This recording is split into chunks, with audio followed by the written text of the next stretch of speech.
This week on PBB's YouTube channel, I thought we'd do something a little different.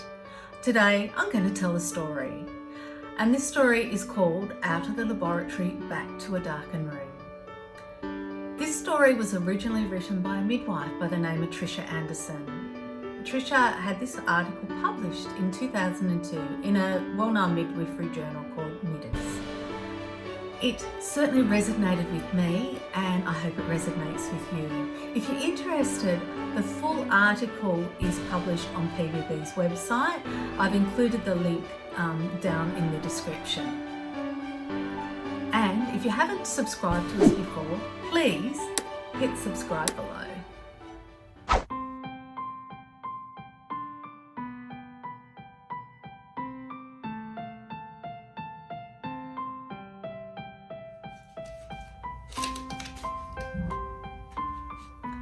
Everyone knows that cats need to give birth in a dark, secluded place, perhaps preparing a softly lined box in the darkest corner in the furthest room underneath the bed. And everyone who knows about cats understands that you must never disturb a cat in labour or a newly delivered cat and her litter of kittens. Otherwise, the cat's labour may stop or she may reject her kittens. Everyone knows this. But just imagine, one day, quite a long time ago, a group of well-meaning scientists decided that they wanted to study how cats give birth. So they asked everyone who had a cat that when she went into labour to bring them into their laboratory, a brightly lit, noisy, modern scientific laboratory where the scientists could study them by attaching lots of monitors and probes, surrounding them by strange technicians constantly coming in and out with their clipboards. In the laboratory, the labouring cats could hear the sounds of other cats in distress. There were no private dark corners to retreat to, but only rows of brightly lit cages under the constant scrutiny of the scientists.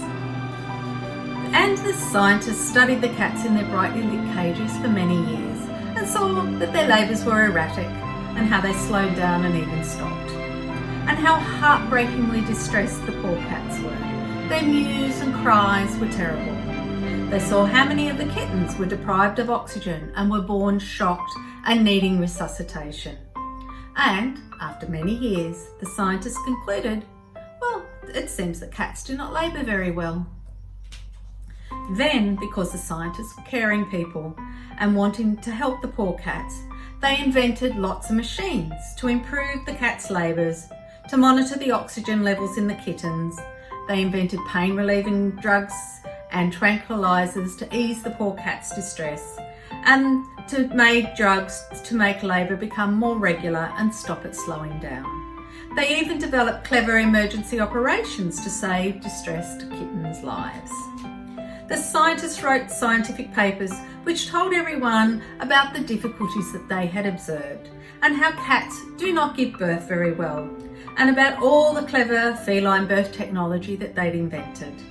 The newspapers and television spread the word, and soon everyone started bringing their cats into the laboratory in labour because of all the clever feline technology and how many of the kittens' lives they had saved. Looking around at all the complicated technology, people were heard to say, "This must be the safest place in the world for cats to give birth in." Years passed and the workload of the scientists in the laboratory grew busier and busier. They had to take on new staff and train them in their all clever feline labour techniques.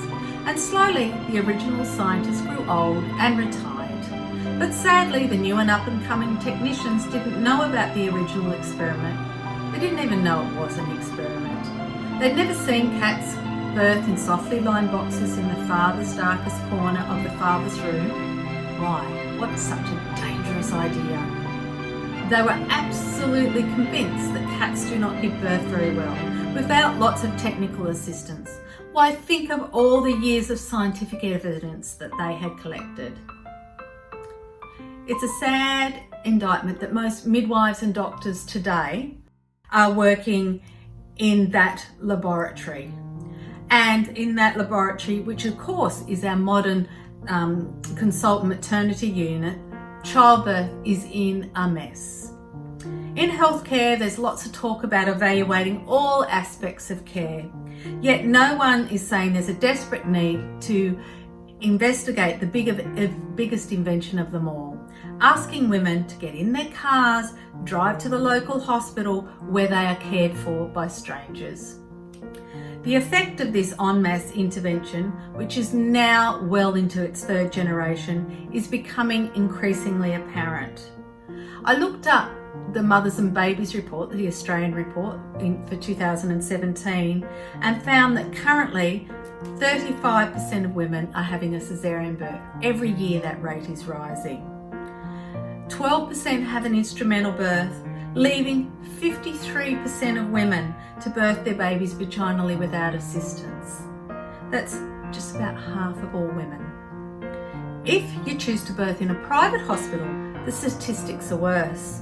The average rate in New South Wales is 42% caesarean birth in a private hospital. And there is one hospital in New South Wales that incredibly has a rate of 62% caesarean birth rate. That is just outrageous. The World Health Organization tells us that a caesarean birth rate, the best caesarean birth rate, is a rate between 10 to 15%. Childbirth really is in a mess. Sadly, only 32% experience what is known as a physiological labour. The labour starts spontaneously and it is not sped up by artificial means. These days, 99% of women, or more than 99% of women, birth in hospital, and 0.3% of women birth at home. Why does birth go so wrong in hospital? You need to understand the basic physiology of birth to work out the reasons why. Birth is hormonally driven. Very simply, slow pulses of the hormone known as oxytocin are needed to make the muscles of the uterus contract to enable the woman to give birth. For the optimal release of this hormone, women need to feel safe, comfortable, supported, and most importantly, not frightened. For what is most people's reaction when they first enter a hospital? And that is one of fear, or at least a degree of feeling uncomfortable. Hormones released when a woman feels uncomfortable or frightened can actually slow labour or even stop it altogether. Research clearly shows that mums who are frightened releasing adrenaline, their babies are more likely to be distressed in labour. Now it's becoming obvious while birth does not work well in laboratory-like conditions, and yet women are asked to come into labour wards where they're not only watched, they are monitored, measured, and staff document everything that they do. It's often the woman that arrives in the birth unit in advanced labour is able to give birth without any intervention, simply for no other reason that there isn't time for the laboratory-like conditions to have an effect on her labour. Birth at home. Helping women birth at home has made me realise there is most definitely another type of birth. At home, women give birth, like Amazons, to babies that seldom need resuscitating. The takeaway from this, the story, is that we need to move from the laboratory back to the darkened room. And when we do this, the whole picture changes. Research shows that home birth is a safe option for women of low risk. In fact, in some cases, a big birthplace study in the UK showed that women expecting their second or third babies, home birth actually may have a slight increase in improvement in outcomes. So, review of the latest research concludes that all low-risk pregnant women should be offered the possibility of considering a planned home birth, helping us bring birth back to the darkened room.